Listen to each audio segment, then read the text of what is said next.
बिस्मिल्लाहिर्रहमानिर्रहीम, अस्सलामु अलैकुम। अली सलमान जीटीवी के तमाम नाजरीन को दिली ईद मुबारक पेश करता है कि जहाँ पर रमज़ानुल मुबारक के बाबरकत महीने के बाद आज हमें ये सादत हासिल हुई है कि हम ईद उल फितर का मुबारक दिन आज आपके साथ मना रहे हैं। और आज एक बहुत ही ज़बरदस्त और एक्साइटिंग गेस्ट हमारे साथ मौजूद हैं। मुझे बड़ी खुशी होती है कि जब कोई नौजवान मुझे गलत साबित कर दे या क्रिकेट एनालिस्ट को, क्रिकेट क्रिटिक्स को गलत साबित कर दे। तो आज हमारे ईद के इस स्पेशल शो में एक ऐसी ही शख्सियत मौजूद है कि जब मैं एक मैच कवर करने गया मोइन खान अकेडमी पे, तो वहाँ के जो उस वक्त मैच रेफरी थे अमीरुद्दीन अंसारी, उन्होंने एक नौजवान प्लेयर की बहुत तारीफ की और मैंने उनसे ये कहा कि अभी इसको आप क्रिकेट खेलने दें, अभी आप बहुत ज़्यादा तारीफ़ें कर रहे हैं, आपके शायद कोई अपने ऐसे मकासद होंगे जिसकी वजह से आप तारीफ़ कर रहे हैं। लेकिन उन्होंने उस वक्त मुझे कहा कि अली तुम देखना कि आने वाले वक्त में ये नौजवान कितना बड़ा और कितना ज़बरदस्त पावरफुल हिटर बैट्समैन साबित होगा। और यही नहीं बल्कि जब पाकिस्तान सुपर लीग का पहला जब ऑक्शन हुआ, जब प्लेयर्स की ऑक्शन हुई, तो जब इस प्लेयर को एमर्जिंग कैटेगरी में रखा गया, उस वक्त जिन लोगों ने तनकीद की, आज मैं बरमिला इस बात का इजहार कर रहा हूं कि उनमें मैं भी शामिल था।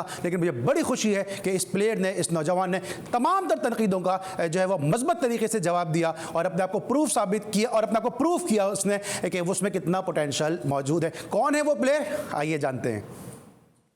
Azam Khan out the ground. How sweet is that? 50 up as well for the coach's son, Mohammad Azim Khan. Wow, what a six! Oh, that is Mohammad Amir here. He's been collared. Young Azam Khan. He's a special talent, this kid. Azam Khan नहीं रुकने वाले, बहुत ही जोरदार वार किया। Again, big six, 2 पे 2. एक काबिल तहसीन hitting है आजम खान की। Oh. Oh, change of play. Tried Yorker. Brilliant, absolutely marvellous. It's the change of pace. He was awake to it. Good game and swing high, hard, hands. जी नाज़रीन, आपने देख लिया, आपने जान लिया कि आज हमारे साथ मौजूद हैं ज़बरदस्त पावरफुल हिटर कि जिनके बारे में हम रोज़ाना ही अपने शो में बात कर रहे थे कि पाकिस्तान को ऐसे पावरफुल हिटर की ज़रूरत है। लेकिन आज हमारे ईद शो के मेहमान बने आज़म खान। आज़म, सबसे पहले तो खुश आमदेद और वेलकम टू द शो और बहुत बहुत ईद मुबारक। थैंक यू अली भाई, thank you so much for inviting और आपको भी बहुत बहुत ईद मुबारक। Thank you so much. अच्छा आज़म, कैसे गुजर रहे हैं अभी? अकेडमी में आपके दिन हैं और डाइट पर भी हैं, आपके साथ फिटनेस भी चल रही है और सब एक्सपेक्ट कर रहे हैं बड़ी जल्दी कि आप पाकिस्तान की टीम में कब आपका सिलेक्शन होता है, इसी तरह के जो है आपकी बाउंड्रीज देखने को मिलेंगी। इंशाल्लाह कोशिश यही है कि जितनी मेहनत कर रहा हूँ उतनी कोशिश करता रहूँ दिन ब दिन, और कोशिश करूँगा कि उससे ज़्यादा, क्योंकि जब आप एक्स्ट्रा मेहनत करते हैं तो आपको रिज़ल्ट भी जल्दी मिलता है। तो मेरी कोशिश यही है कि इंशाल्लाह अपना वेट और मज़ीद कम करूँ और पाकिस्तान टीम को एक दिन रिप्रेजेंट करूँ। ऑलराइट। अच्छा आज़म, जो ईद होती है ये तो एक फेस्टिवल ऐसा है कि इसमें खाने खाए जाते हैं और पकवान बनते हैं हर घर के अंदर। किस तरह कंट्रोल कर रहे हैं, ये अभी थोड़ा छोटा चुपके चुपके खिला रही हैं? नहीं, आजकल तो यकीन करें, क्योंकि अभी मैं 2 महीने के NCA के कैंप से होकर आया हूँ, तो काफ़ी चीज़ें वहाँ सीखने को मिली हैं कि आपने किस तरह अपनी लाइक मतलब जो आपको चीज़ें पसंद है उससे अपने आप को किस तरह कंट्रोल करना है। तो आई गेस काफ़ी हद तक ये चीज़ें सीख गया हूँ। लेकिन ईद पे आपको पता है कि एक ऐसा मौका होता है कि आपकी पूरी फैमिली होती है, तो थोड़ा बहुत हम चख लेते हैं। लेकिन इट्स लाइक कि काफ़ी मज़ा आता है जब सब घर वाले साथ में होते हैं। तो आई गेस उनके साथ ईद मनाने का, और फिर मेरे छोटे भतीजे इन सबको ईदियाँ देते हैं, तो एक फैमिली वाला माहौल होता है पूरे घर में। तो I think it's a lot of fun. जी नाज़रीन, अभी हम आज़म से बात कर रहे थे। इनके फादर जो ज़बरदस्त फाइटर बैट्समैन है, ज़बरदस्त पाकिस्तान के कैप्टन हैं, वर्ल्ड कप 92 के फातिह टीम के रुकून है, पाकिस्तान के विकेटों के मुहाफिज रहे मोइन खान साहब। इस वक्त हमें इनके फादर मोइन खान साहब ने ज्वाइन कर लिया। अस्सलाम वालेकुम मोइन भाई, कैसे हैं आप? जी वालेकुम अली, अल्लाह का शुक्र, खैरियत से। आप ठीक हैं? मैं बिल्कुल ठीक हूँ मोइन भाई। सबसे पहले आपको और आपकी पूरी फैमिली को GTV की जानिब से दिली ईद मुबारक। Thank you very much. आप सबको भी मेरी तरफ से बहुत बहुत ईद मुबारक, और तमाम उन लोगों को जो ये शो देख रहे हैं सबको बहुत बहुत ईद मुबारक मेरी तरफ से। ऑलराइट, मोइन भाई ये बताइएगा कि आज़म की जरा बचपन की ईद के हवाले से बताइए कि आप लोग कितनी ईदी देते थे? क्या ये दूसरे बच्चों की तरह जिद करते थे कि डैडी पापा अब्बू ईदी कम है, मुझे ईदी ज़्यादा दें? और जब ईदी मिलती थी तो ये क्या क्रिकेट बैट वगैरह खरीदते थे या गिटार पे ज़्यादा एक्सपेंस अपना लगाते थे? ईदी तो हमेशा इसको मिलती रही और ये तो मांग मांग के लेता रहा ईदी माशाल्लाह। और ये हमेशा से शौकीन रहा है बचपन से।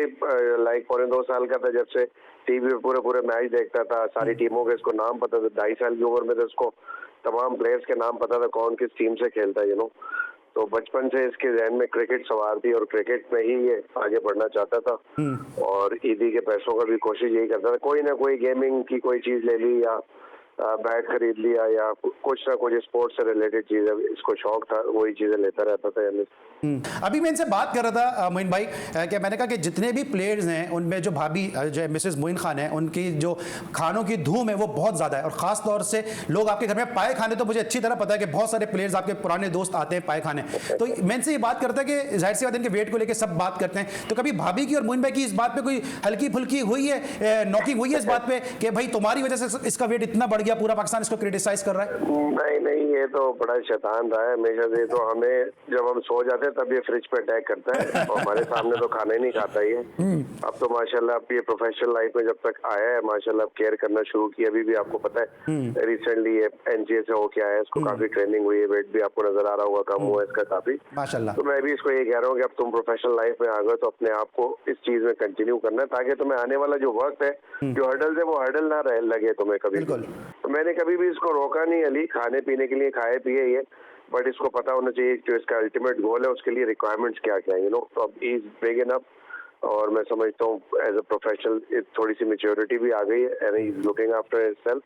तो उम्मीद करता हूँ कि ये इसको लुक आफ्टर करेगा क्योंकि हमें बड़ी उम्मीद है, नॉट ओनली मी, पेरेंट्स को तो उम्मीदें होती हैं बट लोगों को जिन्होंने अब देख लिया है आजम को माशाल्लाह खेलते हैं उनकी बहुत ज्यादा एक्सपेक्टेशंस हाई हो गई इससे, तो उनकी एक्सपेक्टेशंस के लिए इसको कुछ चीजें सेक्रीफाइस भी करनी पड़ेंगी, जाहिर सी बात है, फॉर अ लॉन्ग कैरियर तो बाकी सारी चीजें अल्लाह जिंदगी दे, सेहत दे, तो सब चलती रहती है फिर जिंदगी। राइट मोइन भाई, जब मैं आपका इंटरव्यू कर रहा था मैंने आपसे आजम के बारे में एक सवाल किया था, तो अब जब ये ग्राउंड में खेल रहे होते हैं तो जब ये ग्राउंड से कोई गलत शॉट खेलकर आउट होते हैं तो आपके एक्सप्रेशन बड़े अजीब से होते हैं, तो जब ये वापस आते हैं तो इनके लिए दीगर खिलाड़ियों के बरक्स डोज डबल हो जाता है, एक फादर की डांट और एक कोच की डांट।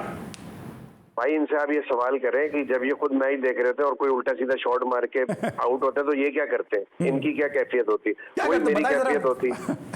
ये हर एक को क्रिटिसाइज कर रहे होते हैं, इसने क्या शॉट खेल दिया, बाबा ये कोई शॉट था वक्त पे मारने वाला, ये कौन सा शॉट खेल दिया। आपकी गुफ्तगू सुन रहे हैं, जरा आजम बात कर रहे हैं ना मोइन भाई। मैं तो हाँ आजम तुम बताओ ना जरा कोई आउट होता है कैसा क्रिटिसिज्म करते हो लोगों के ऊपर, और तुम जब आउट होते हो तो फिर सोचो कि क्या होता होगा क्रिटिसिज्म।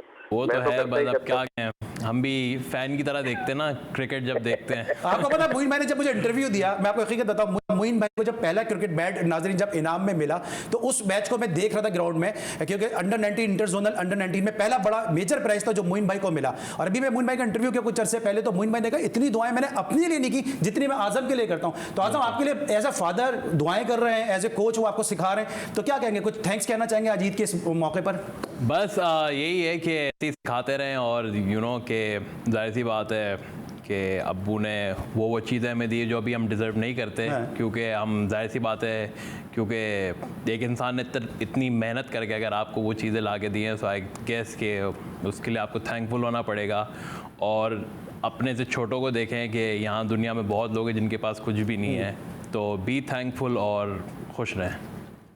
मोइन भाई एक बहुत बड़ा मैसेज दिया एक बेटे की तरफ से एक फादर के लिए। एज ए क्रिकेटर तो हम सब जानते हैं कि आप एक फाइटर थे, लेकिन जिस तरह एक बेटे ने एक बाप को एक ट्रिब्यूट दिया, जिस तरह एक थैंक्स किया, यकीनी तौर पे इससे अंदाजा होता है कि कितने लविंग आप इसके पेरेंट हैं और कितना आपने खुशी होती है of course, and I am really blessed that मेरे जो तीनों बच्चे हैं बहुत ही लविंग हैं और माशाल्लाह बहुत ही फैमिली ओरिएंटेड बच्चे हैं ये लोग, इनको खुद बहुत मजा आता है जब फैमिली में भी होते हैं। तो I am really blessed, we are blessed as a parents कि हमें ऐसे बच्चे मिले। एंड उम्मीद करता हूँ, बस ये मेरी ख्वाहिश तो यही है जैसे मैंने लिखा कि अब मेरी ख्वाहिश के साथ साथ पूरे पाकिस्तान की ख्वाहिश है, जिन लोगों ने इसको देख लिया है वो सब चाहते हैं कि पाकिस्तान के लिए खेले, परफॉर्म करे और आगे बढ़े। और मेरी तो ख्वाहिश है कि ये वो तमाम चीजें पाकिस्तान के लिए और लेके आए जो हम नहीं ला सके। हमने तो एक वर्ल्ड कप जीता है, बड़ा एशिया कप जीता, मेरी ख्वाहिश है कि ये जब टीम में। अच्छा मोइन भाई एक मिनट, आपने अभी बात की ना कि आपने वर्ल्ड कप जीता है, मुझे याद है आपको जो बूम मिला, जो आपको कैरियर मिला, वो जब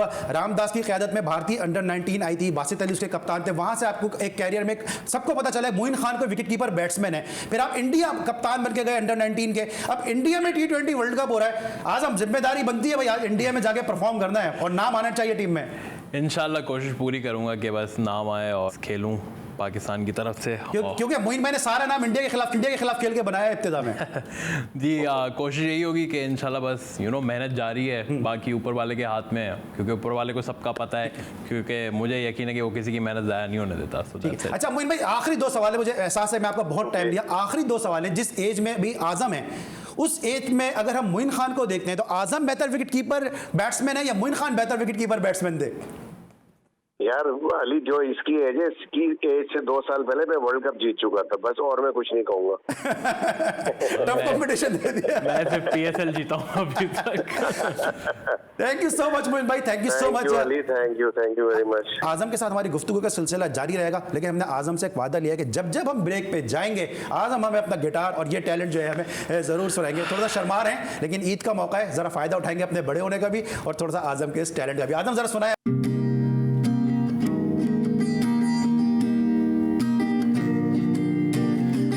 दिल को जाने ये क्या हुआ, मिलके अपना सा तू लगा, ऐसे मुझे तुम मिले जैसे कोई दिन खिले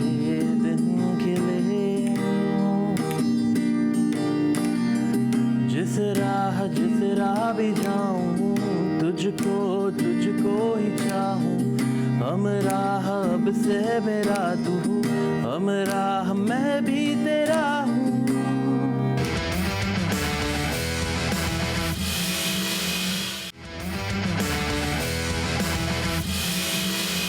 welcome back after the break. और ब्रेक पर जाने से पहले आजम के कोच और आजम के फादर लेजेंडरी मोइन खान साहब हमारे साथ मौजूद थे, लेकिन अब जरा इनके जो कप्तान हैं सरफराज अहमद, जो सिंध के इनके कप्तान हैं, कोयटा ग्लेडिएटर के कप्तान हैं, और उनको लंका प्रीमियर लीग में भी इनकी कप्तानी करनी थी, लेकिन वहाँ पे वो अनफॉर्चुनेटली मौजूद नहीं थे, पाकिस्तान को रिप्रेजेंट कर रहे थे। लेकिन सरफराज, आजम खान के कैरियर को किस तरह देखते हैं, जरा आइए वो सुनते हैं।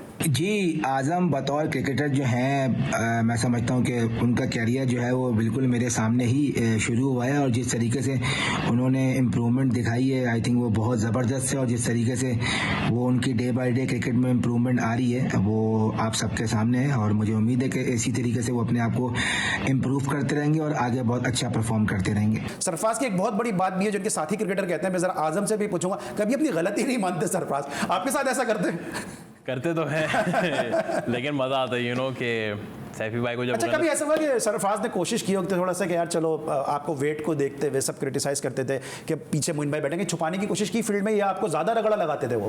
मेरा ये है कि मैं लास्ट ईयर में फिर भी छुपता था फील्ड में, कि मुझे अंदाजा ही नहीं था फील्डिंग का। बिल्कुल, मुझे बिल्कुल अंदाजा नहीं था फील्डिंग का, लेकिन इस साल ये था कि इस साल मैंने पॉइंट पे भी फील्डिंग की है, extra cover, mid wicket, circle में भी की है, आउटफील्ड में भी की है। हम बात कर रहे हैं जरा इनको फील्डिंग में छुपाने के हवाले से, और जब हमने यही सवाल सरफराज से किया तो उन्होंने क्या कहा, आइए वो भी सुनते हैं। नहीं, देखें, बिल्कुल ऐसा नहीं है कि आजम को जो है वो छुपाना पड़ता है। मेरे ख्याल से आजम जो है अभी वो T20 फॉर्मेट जो है वो मेरे साथ खेला था डोमेस्टिक का, और आजम ने वहाँ भी बहुत ज़बरदस्त फील्डिंग की थी। उसके अलावा PSL में भी जो है वो आजम जो है आपको हॉट स्पॉट पर जो है वो फील्डिंग करता नज़र आता है। तो ऐसी कोई बात नहीं है कि आजम को जो है मुझे एज ए कैप्टन जो है वो छुपाना पड़ता है, ऐसी बात में कोई सजागत नहीं है। आपने सुना सरफराज ने भी कह दिया कि इनको छुपाना नहीं पड़ता, प्रॉपर इनको रगड़ा मिलता है, कोई इनके साथ रियायत नहीं बढ़ती जाती है कि जनाब ये मोइन खान के साहबजादे हैं और प्रॉपर इनके साथ वही ट्रीटमेंट किया जाता है जो एक आम क्रिकेटर के साथ किया जाता है। अच्छा, आज हमने एक सवाल किया था मोइन भाई से कि आप बेहतर विकेट कीपर बैट्समैन थे या आजम, इस उम्र में, जिस उम्र में भी आजम है वो विकेट कीपर बैट्समैन ज्यादा बेहतर थे? सरफराज से भी हमने यही सवाल किया, सरफराज ने क्या कहा, आइए सुनते हैं। और एज ए विकेट कीपर बिल्कुल आजम जो है वो बड़े ज़बरदस्त जो है वो विकेट कीपर हैं, और हर चीज़ में आजम की जो है वो इम्प्रूवमेंट आती आ रही है। जैसे उसकी फिटनेस में इम्प्रूवमेंट आ रही है, उसकी फील्डिंग में इम्प्रूवमेंट आ रही है, उसके गेम में इम्प्रूवमेंट आ रही है। तो एज ए विकेट कीपर भी जो है वो एक बहुत ही ज़बरदस्त अच्छे विकेट कीपर है, और जिस तरीके से वो अपने गेम की हर चीज़ को इम्प्रूव कर रहे हैं, इस तरीके से वो विकेट कीपिंग को भी बहुत ज़्यादा इम्प्रूव कर रहे हैं। आपने सुन लिया जनाब कि मोइन खान पाकिस्तान के farmer wicket keeper batsman, captain ने कहा कि अच्छे विकेट कीपर हैं। सरफराज जैसा अगर विकेट कीपर चैंपियन कैप्टन अगर कह रहा है विकेट कीपर अच्छे हैं, तो यकीनन ये अच्छे ही होंगे, क्योंकि टेक्निकल लोग ये बातें कर रहे हैं। ये बताएं कि आजम, आप खुद अब थोड़ा सा विकेट कीपर ही ले कहा जाता है, थोड़ा सा लाइटर वेट हो, आपको कोई वेट आपका प्रॉब्लम करता है, लेकिन आपकी रीच बहुत अच्छी, इस कायद-ए-आज़म ट्रॉफी में आपने कई बड़े ज़बरदस्त कैचेस उठाए। जी, अभी तक तो आई गेस सच प्रॉब्लम नहीं आई है, लेकिन कि अगर मैं ये सोचता हूँ कि अगर मैं हैवी वेट पे अगर ऐसी एजिलिटी दिखा सकता हूँ तो मैं जब लाइटर होऊंगा अपनी बॉडी पे और मेरी बॉडी का जब आइडियल वेट होगा तो मैं किस हिसाब से लेकिन आपकी reach बहुत अच्छी है, मैंने कूद रहा हूँ ना एग्जैक्टली, मतलब हर दूसरी तीसरी बॉल पे कूद रहा हूँ। अच्छा, ये सरफराज के बारे में बड़ा मशहूर है कि बहुत एग्रेसिव कैप्टन है, कभी हमें हसन अली को डांटते नजर आ जाते हैं, कभी वो ख्याल भी नहीं करते कि अनवर अली उनके बचपन के दोस्त हैं उनको डांट रहे होते हैं, तो कभी आपको डांटे उन्होंने या थोड़ा रियायत कर जाते हैं? नहीं, डांट तो जाहिर सी बात है पड़ती है, और जिस तरह अभी मैंने आपको बताया कि एक बड़े भाइयों वाला फिगर है, तो जाहिर सी बात है कि जब एक इंसान आपके बारे में अच्छा सोचता है तो फिर आपको उसकी डांट भी बर्दाश्त करनी पड़ती है, क्योंकि वो आपको पता है कि वो आपके फ़ायदे के लिए चीज़ बात कर रहा है। तो ये सरफराज भाई से किसको डांट नहीं पड़ी, आप मुझे नाम खुशकिस्मत है वो जिनको खुशकिस्मत है जिनको उनकी डांट पड़ी है। ऑलराइट, खुशकिस्मत है वो जिनको डांट पड़ी है। और ये तो डांट खाने वाले हैं ना, जो डांटने वाले हैं वो क्या कह रहे हैं? जहाँ तक रही डांटने की बात, तो मेरे ख्याल से आजम से आप ये खुद ही पूछ लें कि इनको कितनी डांट पड़ती है। इनको सिर्फ ग्राउंड के अंदर नहीं है, इनको ग्राउंड के बाहर भी काफ़ी डांट पड़ती है, तो ये आपको खुद ही बता देंगे, ये इनसे आप पूछ लीजिएगा। ग्राउंड से बाहर भी डांट पड़ती है? मतलब आपको ग्राउंड से बाहर मोइन भाई भी डांट रहे हैं, ग्राउंड से बाहर आपको सरफराज भी डांट रहे हैं, मतलब आजम पंचिंग बैग बना हुआ है? बस वही, मतलब जिस तरह मैंने आपको बताया कि ग्राउंड के अंदर भी एक और ग्राउंड के बाहर भी आपको सीखना पड़ता है। तो ये है कि सरफराज भाई ने काफ़ी चीज़ें सिखाई हैं, किस तरह फाइट करना है, किस तरह चीज़ें करनी है। तो डांट तो आपको पता है, फिर सैफी भाई की तो डांट ही होती है फिर उनकी। ठीक है, लेकिन ये बताएं कि जब कहते हैं ना कि जो डांटता है वो प्यार भी इतना ही करता है, बिल्कुल, तो सरफराज आपको ईदी वगैरह देते हैं कि सिर्फ डांटते ही डांटते हैं? ईदी तो खैर नहीं देते वो, लेकिन कोशिश करूंगा अगली दफ़ा से उनको कहूँ कि मैंने ज़हन में डाल दिया आपको। बिल्कुल ऐसा ही है, वैसे ही करेंगे कुछ। ठीक है, आप मना कर रहे हैं, लेकिन सरफराज ने इस हवाले से क्या कहा, जरा वो सुनते हैं।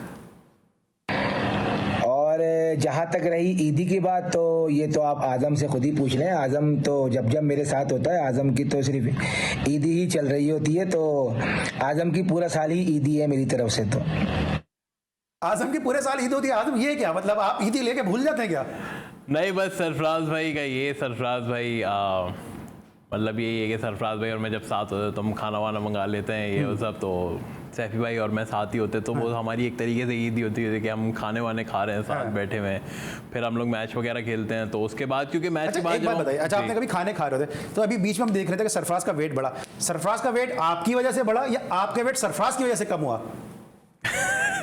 इसका मैं क्या कहूँ, लेकिन यही है कि मतलब जब मैं तो स्पेशली जब बहुत ही ख़राब खाने खाता था एक टाइम पे, तो लेकिन अब जाके काफ़ी बेहतर हुआ है। प्लस सरफराज भाई ने भी अपनी डाइट और रेजिम बहुत अच्छी की है, तो कोशिश यही, क्योंकि उनको देख के भी लगता है कि हाँ यार सुपर फिट हो गए हैं वो, तो कोशिश करेंगे हम भी सुपर फिट बने और इंशाल्लाह पाकिस्तान से खेलें फिर इंशाल्लाह। अच्छा ये बताइए, ये तो चले हमने सारी बातें क्रिकेट के हवाले से की, टूर पे साथ होते हैं, चिल करते होंगे, हैंग आउट करते होंगे, यकीनन सॉन्ग का भी आपको इंटरेस्ट है, तो कौन सा गाना सबसे ज़्यादा आप गुनगुनाते हैं? फेवरेट सॉन्ग आपका कौन सा है? मेरा फेवरेट सॉन्ग, मैं बहुत सिंगर्स को सुनता हूँ, मैं आतिफ असलम को काफ़ी सुनता हूँ, राहत साहब को काफ़ी सुनता हूँ, और फिर आसिम अजहर को बहुत सुनता हूँ। तो ये तीन ऐसे हैं कि अभी आप जब वापस जाएंगे ना तो आपको एक आदमी नजर आएगा मोइन खान क्रिकेट एकेडमी में। अच्छा। और बहुत ज़बरदस्त सिंगर, वो नाराज़ हो जाएगा आपसे, तहसीन जावेद। अच्छा। उनको नहीं सुनते? नहीं, तहसीन अंकल को तो हम लाइव सुनते हैं ना, लेकिन ये मैं ऐसे सिंगर्स की बात बता रहा हूँ जो मतलब जिनको मैं लाइव नहीं सुना आज तक, लेकिन तहसीन अंकल तो बहुत ज़बरदस्त इंसान है, बिल्कुल तकरीबन फैमिली की तरह है हमारी, तो तहसीन अंकल को तो हम सामने बैठ के सुनते हैं बिल्कुल। ऑलराइट, जिन तहसीन जावेद की मैं और ये बात कर रहे हैं, ज़रा उनका भी जिक्र करता चलूँ कि पाकिस्तान में जब फिल्म म्यूज़िक का रिवाइवल हुआ तो ये तहसीन जावेद ही थे कि जिनका सबसे पहले गाना हिट हुआ था, और पाकिस्तान में फिर जो है वो फिल्मी म्यूज़िक का दोबारा से रिवाइवल हुआ था। बहुत ही ज़बरदस्त क्रिकेटर भी हैं और बहुत ही ज़बरदस्त इंसान भी हैं। तहसीन भाई, आपको भी हमारी तरफ से जो है GTV की जानिब से, जी स्पोर्ट्स की जानिब से दिली ईद मुबारक। लेकिन सरफराज ने क्या कहा, ये कौन सा गाना सुनते हैं, आइए जानते हैं। आजम के लिए मैं क्या सॉन्ग गाऊंगा, आजम तो हमें बड़े अच्छे अच्छे अपने सॉन्ग सुनाता है गिटार के साथ, तो आजम अपने लिए खुद ही एक सॉन्ग गुनगुना दो और हमें भी सुना देना। हमें तो तुम सुनाते रहते हो, लोगों को भी सुनाओ जो आपको गाने जो हैं वो पसंद है। ऑलराइट, सरफराज ने कही हमें भी सुनाओ भाई अपने कप्तान को।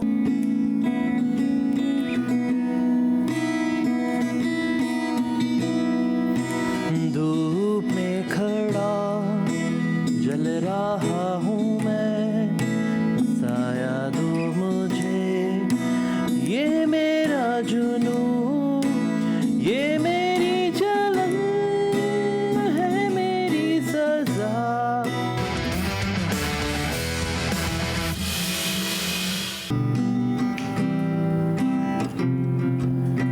Welcome back after the break. Cricket और साथ साथ म्यूजिक का तड़का यहाँ पे लगा हुआ है। ईद की इस फेस्टिविटी को बड़े जबरदस्त तरीके से पाकिस्तान के नौजवान बैट्समैन आजम खान के साथ सेलिब्रेट कर रहे हैं। बहुत सारी बातें हुई हैं आजम से। आजम ये बताएं, कुछ म्यूजिक का शौक तो आपको हमने देख लिया, बड़ा जबरदस्त है और आपकी चॉइस भी बड़ी अच्छी है, आवाज़ भी बहुत अच्छी है और आपके पास ये टैलेंट भी बहुत जबरदस्त है। एक्टिंग का कोई शौक है? आवाज़ कहाँ अच्छी है वाला मुझे? नहीं, आवाज़ आपकी बेहतर, इतनी बुरी नहीं है खैर वैसे। अच्छा, एक्टिंग का कोई ऐसा शौक नहीं है, लेकिन कभी सोचा भी नहीं कि एक्टिंग करेंगे, लेकिन एक म्यूजिक एक चीज़ थी क्योंकि सोचा था कभी फवाद आलम ने भी नहीं था वो। अब तो सोचने में तो इंसान फिर। अच्छा, फेवरेट एक्टर कौन है? आई गेस फिरोज खान मुझे बहुत पसंद है क्योंकि उनकी एक्टिंग स्किल आई गेस बहुत ही ज़बरदस्त है, तो वो मुझे एक बहुत पसंद है। अच्छा, कौन सा ऐसा हीरो इसको देख के सोचते हैं कि यार ये आजम खान हो सकता है? Hero I guess Superman. Superman alright, खुद भी सुपरमैन है, इसी तरह जो है वो छलांगे लगाते हैं, कैच पकड़ते हैं। और हीरोइन कौन सी बता सकते हैं सुपरमैन को भाई? आई गेस मायरा खान होनी चाहिए। और ये जनाब कहते हैं कि फिरोज खान, मायरा खान, आजम खान, लेकिन इनके जो कप्तान है सरफराज, वो क्या कहते हैं कि कौन सा हीरो इन पे जचता है, कौन सी हीरोइन इनके साथ जचेगी? आई थिंक मैं ये तो नहीं कहूँगा कि कोई हीरो जो है वो आजम को होना चाहिए। आजम खुद एक हीरो है और ये जब अपनी ड्रेसिंग करता है, फुल अपनी जो शूज़ वगैरह पहन के जब ये तैयार होकर बाहर निकलता है तो आजम खुद एक हीरो लगता है। तो मुझे नहीं लगता कि आजम को किसी हीरो की ज़रूरत है। आजम अपने आप में एक हीरो है। हीरोइन ये तो फिर आप आजम से आप खुद ही पूछ लें कि आजम को कौन सी हीरोइन पसंद है। तो जो आजम को पसंद है उसको फिर आजम के साथ जो है वो आप सब लोग जो है वो इंट्रोड्यूस करवा दें कि कौन सी हीरोइन जो है वो आजम को ज़्यादा पसंद है। सुन लिया आपने, कप्तान की राय बड़ी पसंद आई है जब उन्होंने कहा कि अपनी ज़ात में खुद ये हीरो हैं। अच्छा, आपके हीरो तो वाकई हैं अपनी ज़ात में और माशाल्लाह आप अपकमिंग हीरो हैं। ये बताइए कि अब बहुत ज़्यादा क्रिटिसिज्म ये होता है और ये आप तक पहुंचा भी होगा कि चूँकि फादर कोच हैं इसलिए आप कोयटा ग्लैडिएटर से खेल रहे हैं। हम तक जो इत्तलात ये थी, कोई इस मरतबा कई फ्रेंचाइजीज जो थी वो इंटरेस्टेड थी आजम खान को लेने में, तो किसी से कुछ बात बनती नज़र आई? आपने सोचा ये मेरी फैमिली में यहाँ से कहीं नहीं जाऊँगा?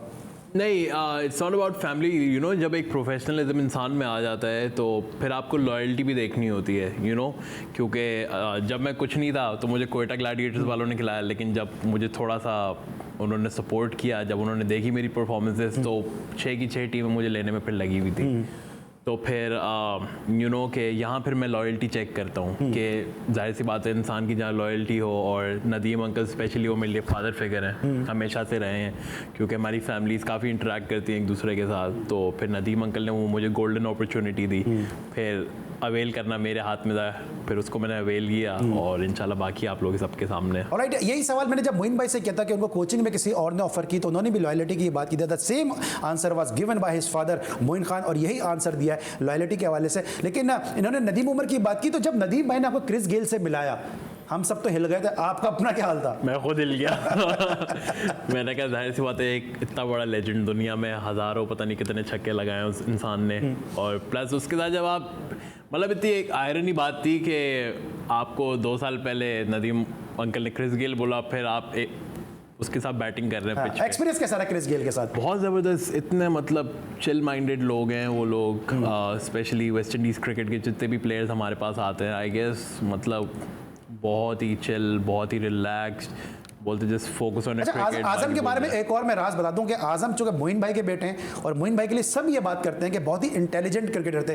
क्रिस गेल को इन्होंने सेलेक्ट किया अपने म्यूजिक से, क्योंकि वेस्ट इंडियन म्यूजिक को बहुत ज़्यादा लाइक करते हैं, और डेल स्टेन को उन्होंने दोस्ती बनाई कि उनको बाउंसर ना करें अपनी फिशिंग की एबिलिटी से। तो क्रिस गेल से क्या ये जानबूझ के दोस्ती बनाई, ये मतलब क्या जहन में आएगा बैटिंग करने आया? आपने कहा नहीं, क्रिस गेल को मैंने बताया कि एक ऐसा इंटरव्यू हुआ था जिसमें दे वर कंपेयरिंग मी विद यू, तो वो हंसने लग गया। तो मैंने उसको बड़ी मजा आई, उसको मैंने पूरी वीडियो दिखाई उस चीज़ की, तो वहाँ से फिर थोड़ी उनसे बातचीत स्टार्ट हुई, प्लस फिर T10 वगैरह सब। म्यूजिक का भी इंटरेस्ट होता है, म्यूजिक का इंटरेस्ट, यू नो, जाहिर सी बात है, खेलते भी वेस्ट इंडियन अंदाज से हैं। अच्छा, ये बताइए फिर डेल स्टेन के साथ क्या आपने प्री प्लान किया था कि जो बैटिंग करते तो आपने कहा कि मुझे भी फिशिंग का शौक है कि बाउंसर वाउंसर ना? नहीं, हुआ ये कि जब ये फिशिंग वाला चीज़ हुआ ना, तो लोग मजाक समझ रहे थे, वो समझ रहे थे कि आजम खान चीकी बन रहा है बहुत, लेकिन मैं चीकी नहीं बन रहा था, मैं उसको हकीकतन बता रहा था कि हाँ भाई मैं भी फिशिंग पे जाता हूं। लेकिन क्रिकेट में जब फोकस होता है, और विकेट कीपर के लिए कहते हैं कि वो बैकबोन होता है, पूरा फोकस होता है, आपको फिशिंग याद कैसे है उस वक्त? बस वो एकदम आगे, क्योंकि डेल स्टेन जाहिर सी बात है, इतनी बड़ी पर्सनैलिटी, इतना बड़ा लेजेंड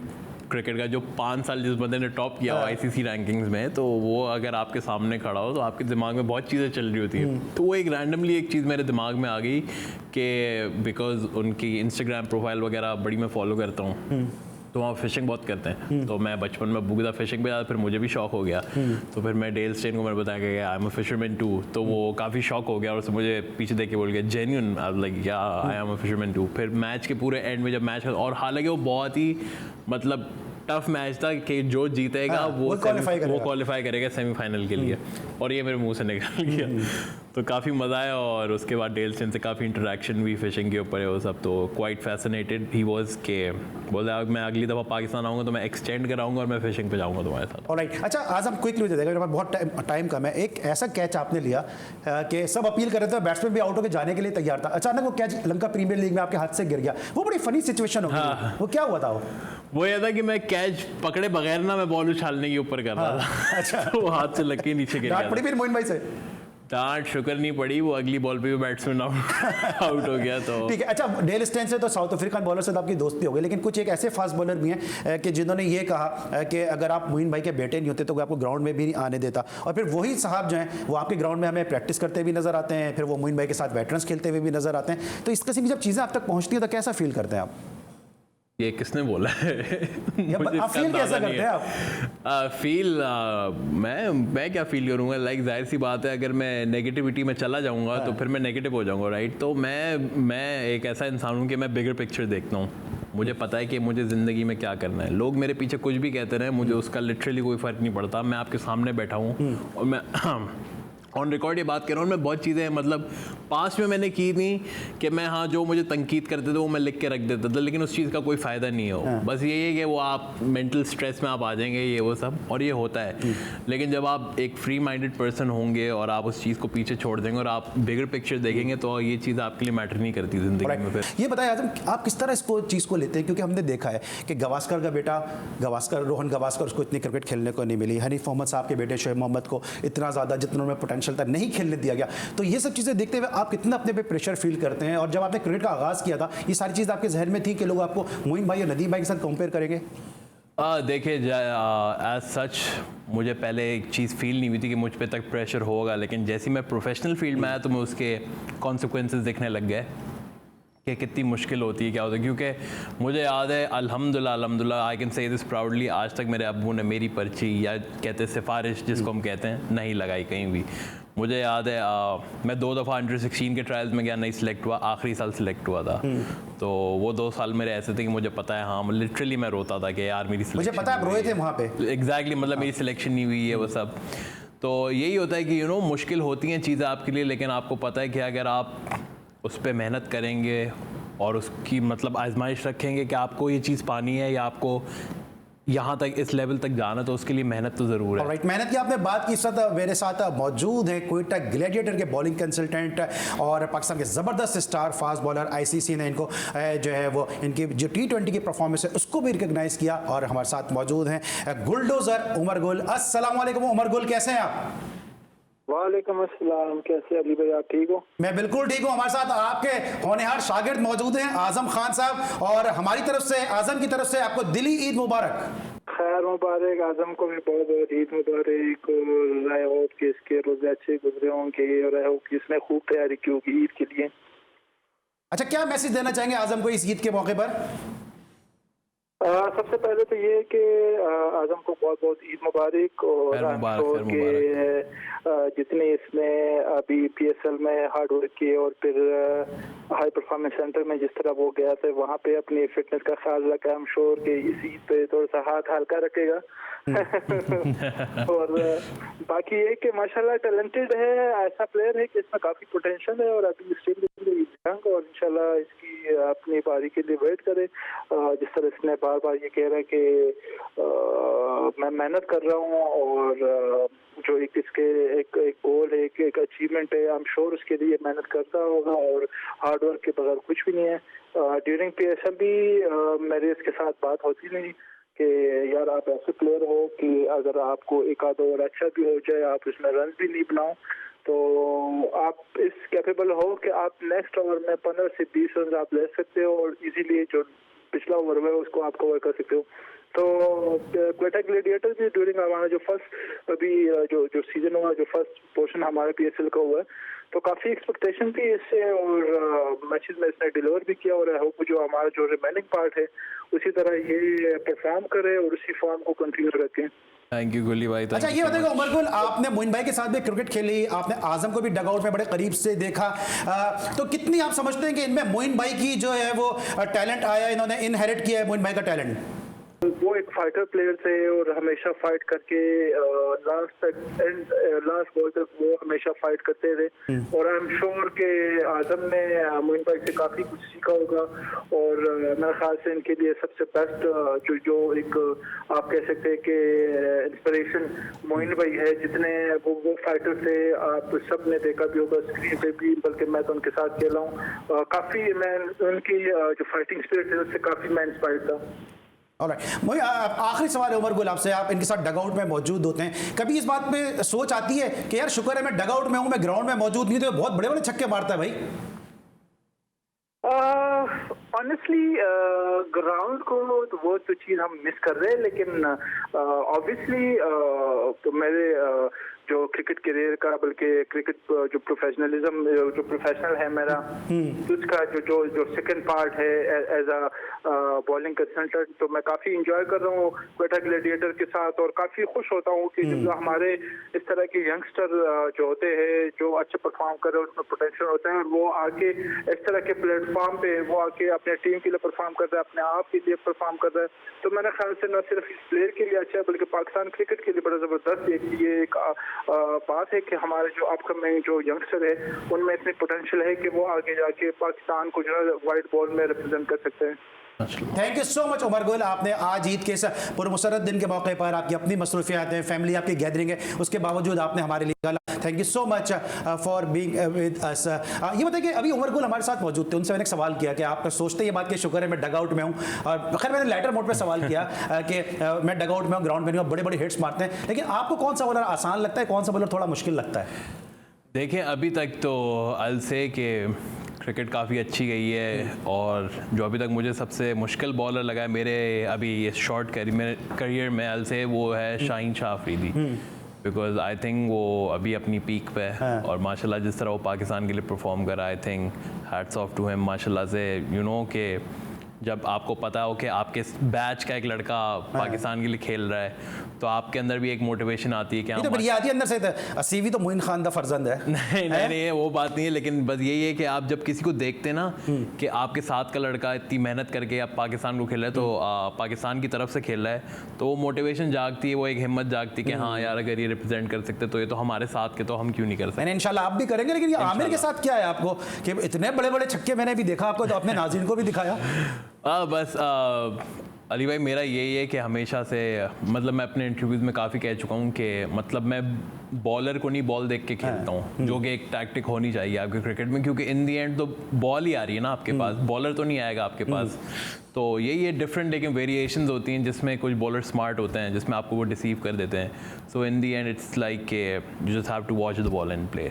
ऑलराइट, और आप देख रहे होंगे कि जनाब आजम के पास गिटार भी मौजूद है, और जब इनके हाथ में क्रिकेट बैट नहीं होता तो इनके हाथ में गिटार भी होता है। ऑलराइट, हमारी गुफ्तगू रही नौजवान आजम खान के साथ, और हमें उम्मीद है कि ईद के इस पुरमसरत मौके पे आजम की जो चिट चैट है वो आपको पसंद आई होगी। लेकिन जाने से पहले आजम, ये आपका कैमरा है, अगर आप अपने फैंस को कोई मैसेज देना चाहते हैं, अपने जो क्रिटिसाइज आपको लोग करते हैं, क्रिटिक्स को कोई मैसेज देना चाहते हैं? देखिए क्रिटिसाइज जो लोग करते हैं, मैं सिर्फ ये कहूँगा कि आप एक दफ़ा सपोर्ट करके देखें तो इंशाल्लाह आपके लिए खुशियों के अंबार लगा देंगे। बाकी यू नो ये कितना टफ़ टाइम है पूरे पाकिस्तान के लिए, यू नो कि कोविड फैला हुआ है, तो ईद मनाएं, ज़रूर मनाएं, लेकिन प्लीज़ डू वेयर मास्क, अपनी SOPs फॉलो करें, और अपने जितने भी बुज़ुर्ग हैं उनके लिए मतलब उनको सेफ़ रखें, और कोशिश यही होगी कि इंशाल्लाह हम भी उन SOPs को फॉलो करें, और जिस तरह हम ईद मना रहे हैं, और बाकी मास्क ज़रूर पहने। मास्क एक ऐसी चीज़ है जिससे आपकी जान बच सकती है। ऑलराइट, ये थे नौजवान आजम खान और हम उम्मीद करते हैं कि पाकिस्तान का ये जो लिटिल स्टार है ये फ्यूचर का सुपरस्टार बन के सामने आएगा। GTV की हमेशा कोशिश और काविश यही होती है कि टैलेंट को सामने लेकर आए और जो पाकिस्तान के लिए जो लोग परफॉर्म कर रहे हैं, जो पाकिस्तान के लिए सर्व करना चाहते हैं, उस टैलेंट को आपकी निगाहों के सामने लेकर आएँ। हमें उम्मीद है हमारी आज की ये स्पेशल जो एपिसोड थी ईद के हवाले से वो आपको पसंद आएगी। आपकी आरा, आपके फीडबैक का इंतज़ार रहेगा। अली सलमान को पूरी प्रोडक्शन टीम के साथ ईद उल फितर की मुबारकबाद के साथ इजाज़त दीजिए। अपना बहुत ख्याल रखिए। अल्लाह हाफ़िज़।